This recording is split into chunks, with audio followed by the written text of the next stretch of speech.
গণভোট নয়, শুধু জাতীয় সংসদ নির্বাচন পর্যবেক্ষণ করবে ইউরোপীয় ইউনিয়ন। ইউর নির্বাচন পর্যবেক্ষক দলের প্রধান ইভারোস আইজাবস রোববার ঢাকায় সংবাদ সম্মেলনে এই কথা জানান। তিনি বলেন, নির্বাচন গ্রহণযোগ্য হবে কিনা তা নির্ভর করবে ভোট পড়ার হারের উপর। দেশে নির্বাচনের উপযুক্ত পরিবেশ রয়েছে বলে মত দেন তিনি। বাংলাদেশে ত্রয়োদশ জাতীয় সংসদ নির্বাচনের আর মাত্র 1 মাস বাকি। নির্বাচন পর্যবেক্ষণের লক্ষ্যে এরই মধ্যে কাজ শুরু করেছে ইউরোপীয় ইউনিয়ন। ভোটের পরিবেশ দেখতে 27 দেশের এই জোটের 200 পর্যবেক্ষক ধাপে ধাপে কাজ করবে। বাংলাদেশে আসা ইউ পর্যবেক্ষক দল রবিবার সংবাদ সম্মেলন করেছে ঢাকার একটি হোটেলে।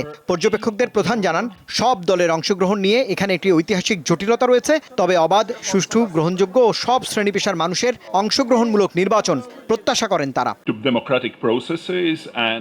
স্বাধীন ও নিরপেক্ষভাবে নির্বাচন পর্যবেক্ষণ করবে ইইউ। বাংলাদেশের আগামী জাতীয় নির্বাচন গ্রহণযোগ্য, স্বচ্ছ ও অন্তর্ভুক্তিমূলক, শান্তিপূর্ণ হবে বলে আমরা প্রত্যাশা করি। তিনি বলেন, নির্বাচনে সব দলের অংশগ্রহণ নিয়ে কোনো মন্তব্য করতে চায় না ইউরোপীয় ইউনিয়ন। নির্বাচন গ্রহণযোগ্য হবে কিনা তা নির্ভর করবে ভোটের হারের উপর।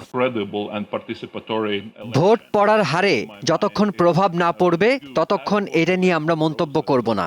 নির্বাচনে বাংলাদেশের ভোটারদের আস্থা ফেরানো এবং কেন্দ্রে ভোটারের উপস্থিতি আসল চ্যালেঞ্জ বলে ইইউ মনে করে।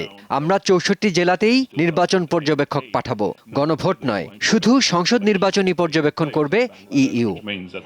বাংলাদেশে গ্রহণযোগ্য নির্বাচনের পরিবেশ রয়েছে বলেই ইউরোপীয় ইউনিয়ন পর্যবেক্ষক দল পাঠিয়েছে বলেও জানিয়েছেন প্রধান পর্যবেক্ষক। রুবায়েত হাসান, দীপ্ত সংবাদ, ঢাকা।